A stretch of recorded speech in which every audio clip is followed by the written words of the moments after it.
Good morning. So this video is a quick repair video on how to change out the piston and the seals and spacers in an IQ8. So the first thing you want to do is go ahead and disconnect your power supply here to the timer. Swing your timer open.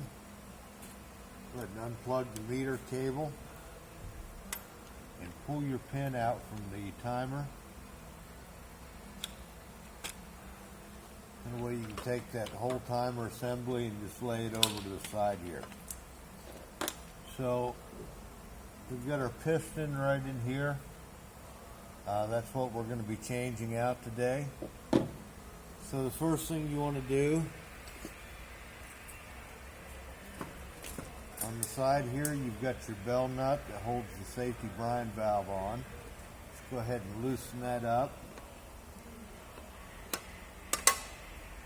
So the 3/4 inch crescent wrench will take care of that. Now that we've got that loosened up, you want to take a 7/16 nut driver, or you can use an open end wrench, or even a flat-headed screwdriver. We're going to take the bolts out that hold the drive motor to the back plate. And make sure you don't lose the bolts. They have a tendency to hit the concrete and bounce.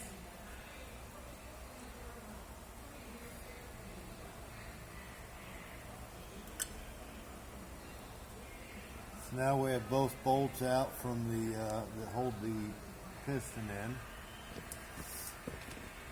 in. Now this whole back plate at this point here is loose. So what you want to do, this is the easiest way anyway, and I'm going to turn the unit a little bit here. Best way to do this is to just take your knee, put it up against the front of the unit, and use that to pull that out. And that whole piece is going to come out, the whole back plate is, and you can just set that over to the side. Now a lot of times when you take that off, the first seal that's inside the unit is going to come off with the piston. So we're going to pull that off, and that's going to go right back inside the unit there. So for right now, we're just going to take this whole piece and we're going to just set it over to the side. Now, if you have a unit that's in pretty decent shape, I would suggest not changing the seals and spacers out. They're sort of a pain to get in and out, but we're going to go ahead and take those off while we're here. So we've got the piston out, we've got the head exposed. I don't know how well you can see the seals and spacers inside the unit here. They're all, you really can't see that. They're down inside the head there.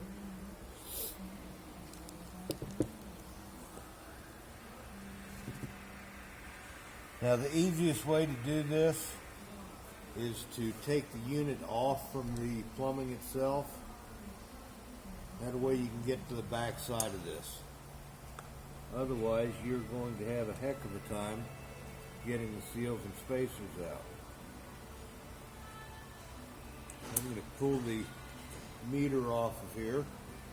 I'm just going to set that over to the side.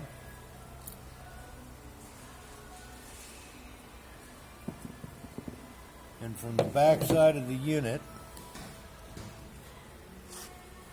you can actually see the seals and spacers in there now. Yeah, maybe not. It's a little dark. But this is the easiest way to get at those. And all you're going to do is grab these from the front. There's going to be, for every spacer, there's a seal. I'm just going to pull all those out.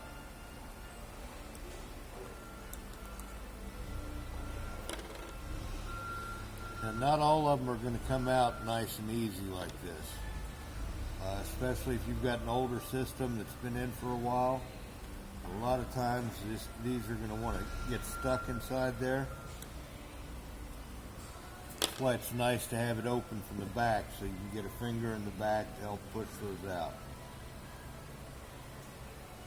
They do make a tool that takes these out.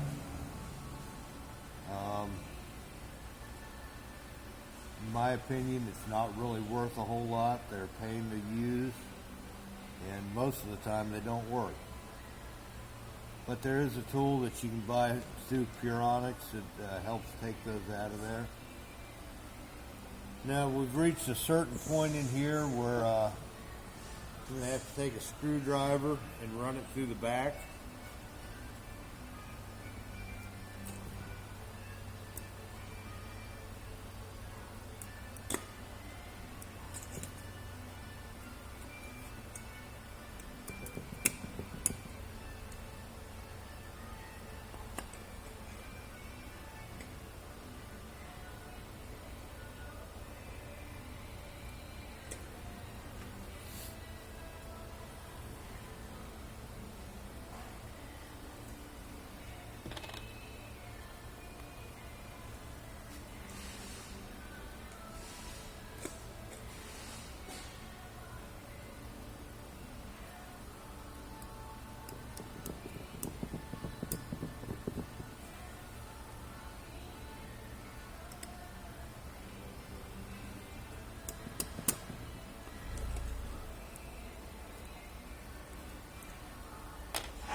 Now we've got all the seals and spacers out of the unit.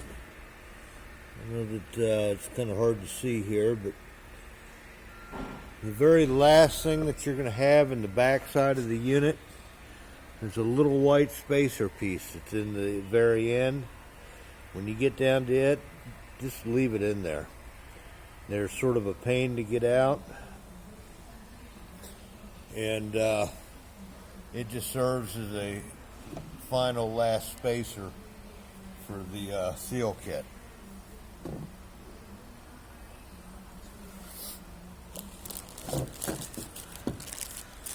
So we've got the new seal kit here. Go ahead and open that up.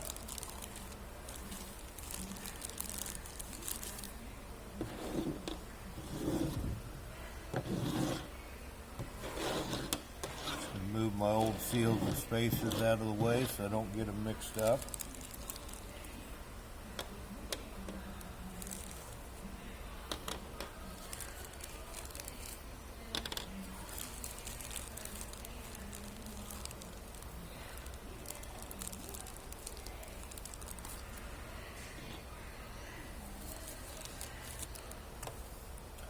So this piece right here is that last spacer that I was talking about.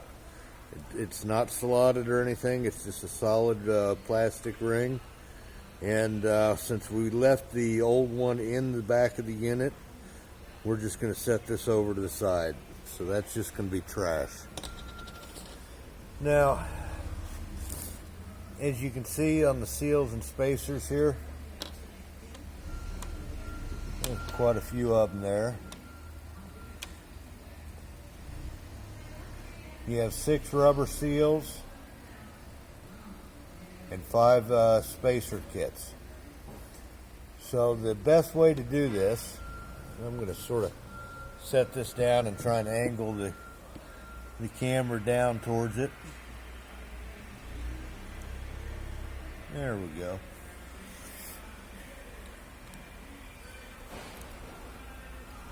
You want to take some regular silicone for O-rings. You can start building a giant stack of seals and spacers here. You just take and put plenty of silicone on these. The silicone is going to act like a glue to help hold these together. And you're just going to sit and stack all these up.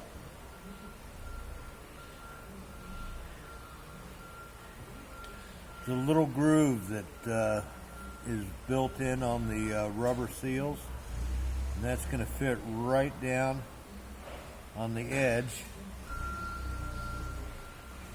of all the spacers.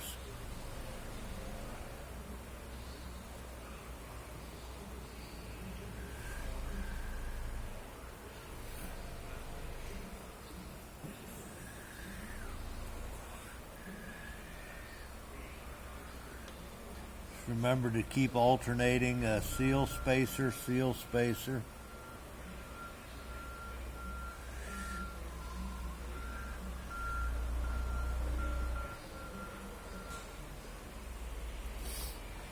Now the silicone you can pick up in any plumbing supply store that sells O-rings. You just want to make sure that it's true silicone and it's not petroleum based. The petroleum based is going to break down the O-rings, so you don't want to use anything that's petroleum based.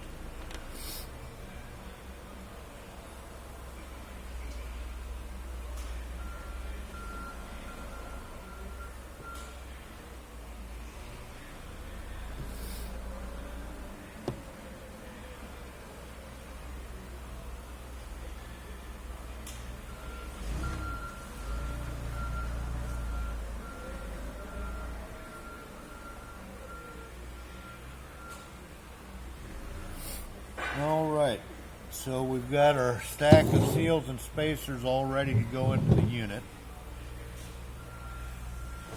Now this is the important part here. You're going to want a long screwdriver. We tilt this back up so we can see the unit.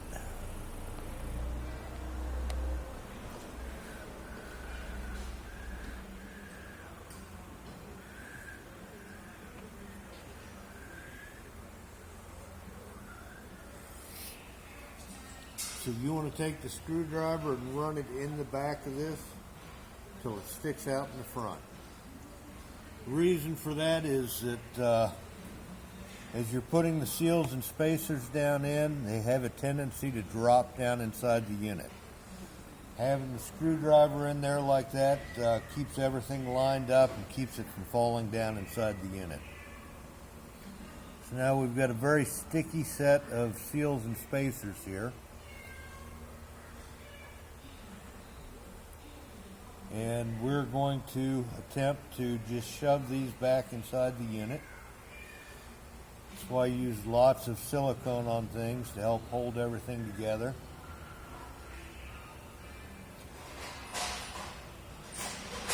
You're going to find that the silicone is your friend. Don't be afraid to use lots of it. It'll help save you grief later on down the line. We're just going to take, as you can see, that didn't hold on too good. I'm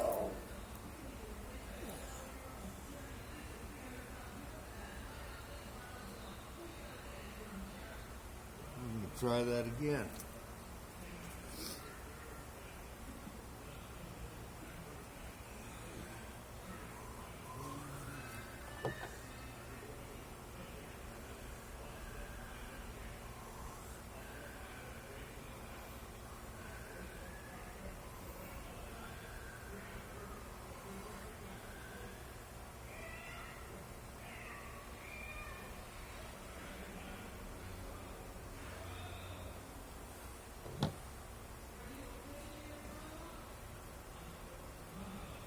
So those should just start sliding in.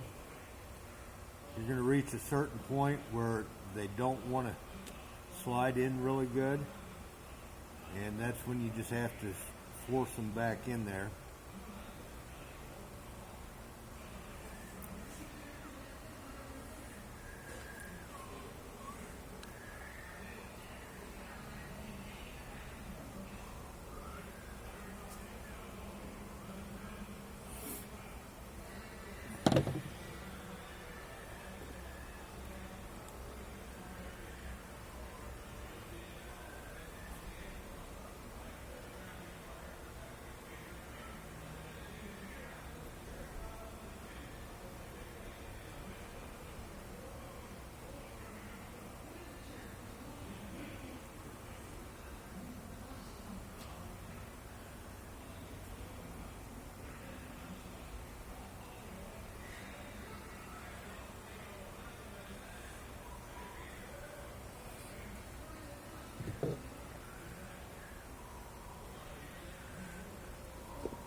Now what I'm doing here is I'm just grabbing the seals from the back side of the unit and pushing them back further in so that they all seat in together.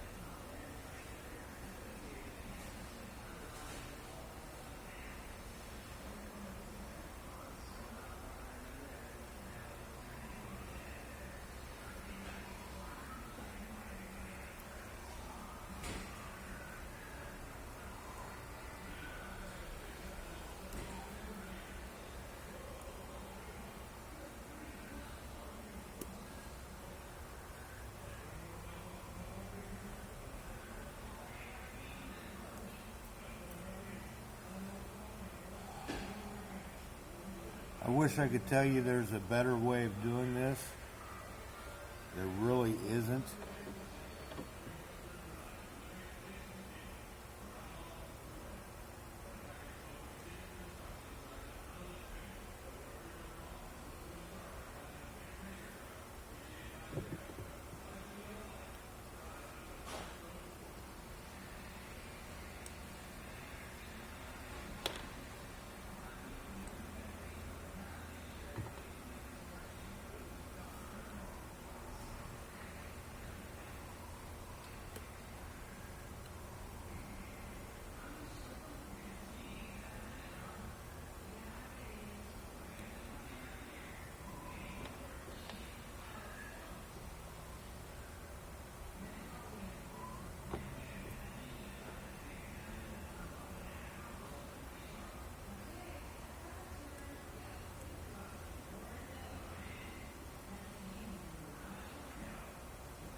So now I'm stuck back to putting them in one at a time since they didn't want to cooperate really well.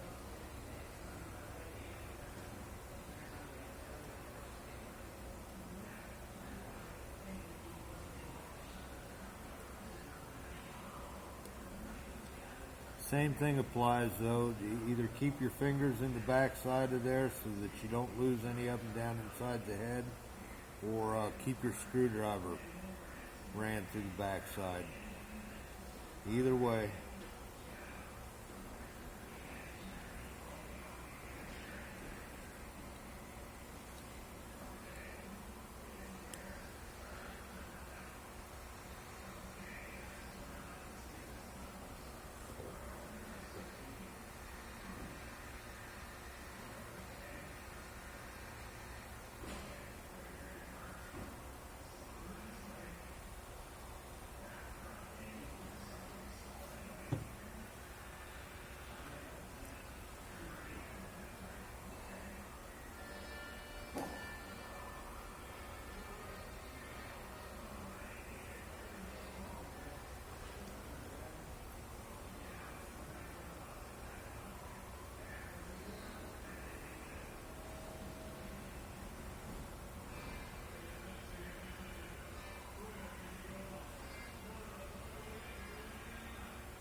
You'll have to excuse me, I've got a little bit of a cold going on here.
All right, things are actually working out in my favor today.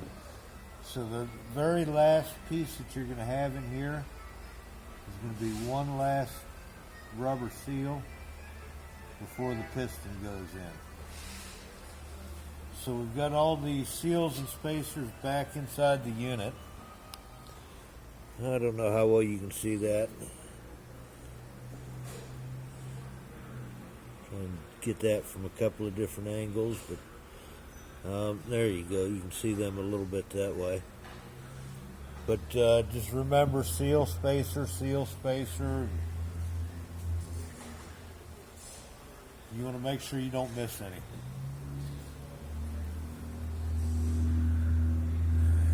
All right, so when you go to put the new piston on, I'm not going to take this off of the cotter pin right now, but when you pull that out, there's a cotter pin that hooks up the piston to the cam arm there. You want to leave that cotter pin on, that way it pulls the piston out when you pull the faceplate off. And when you go to put the new piston back on, go ahead and hook it up with the pin in the cotter pin in the arm there. That way you can put the whole thing back together. And we're just going to take this and line that up with the brass head there.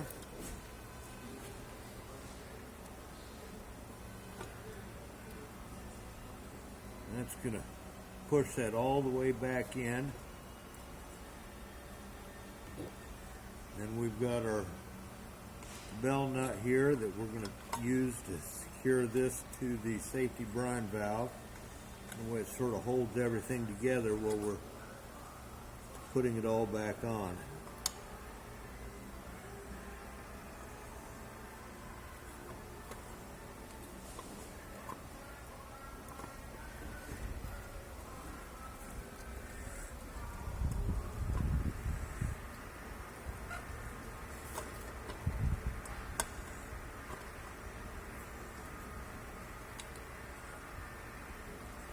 You can get the bell nut started on the threads for the safety brine valve. It really helps because it helps hold everything together while you're getting the screws back on.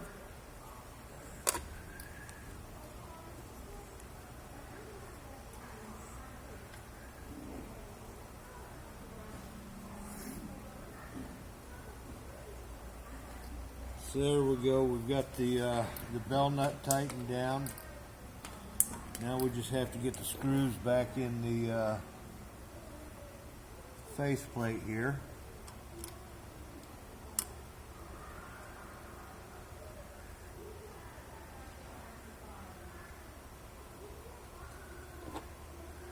I just get them started finger tight there, and then I take the nut driver and finish tightening them down.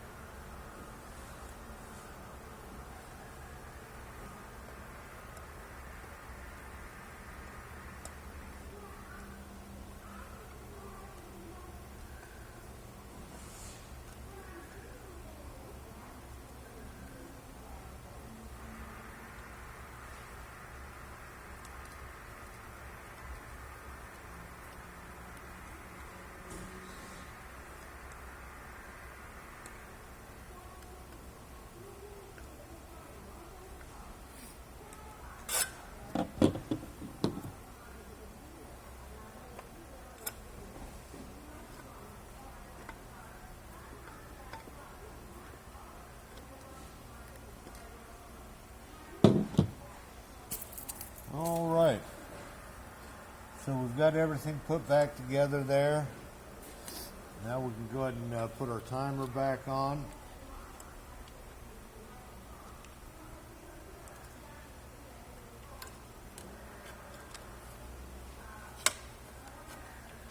And there's our pin for the timer.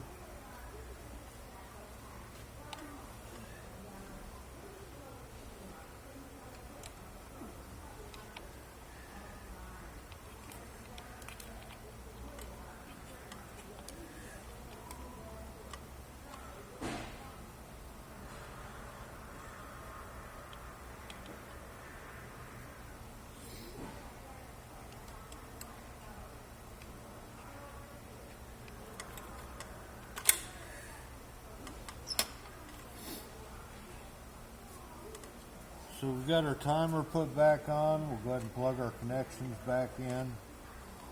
And so at that point there, go ahead and put the unit back on the bypass on the plumbing.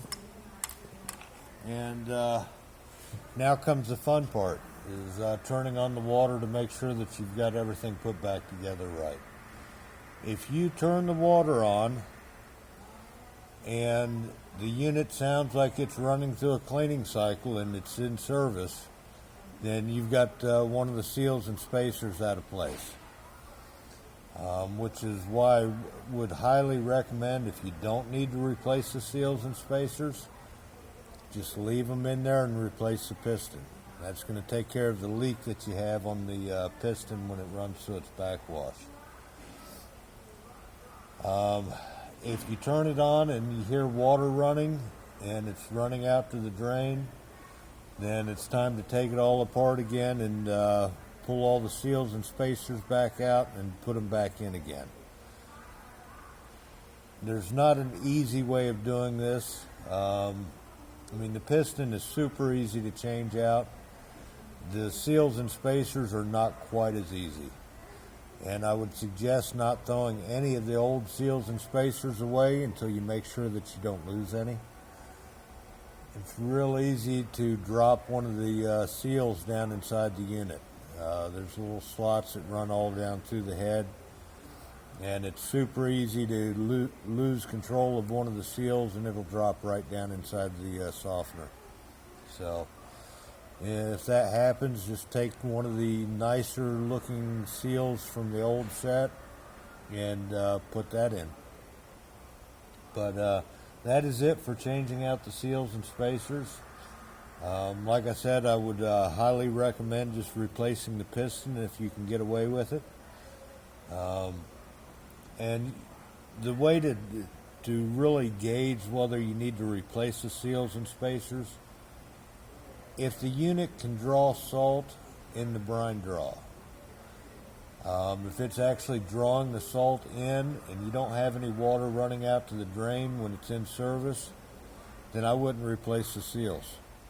There's no sense in putting yourself through the aggravation and heartache of trying to replace those if you don't have to. And that's about it. Good luck with everything, and when you're replacing those, if you run into problems, give me a call. And that is it.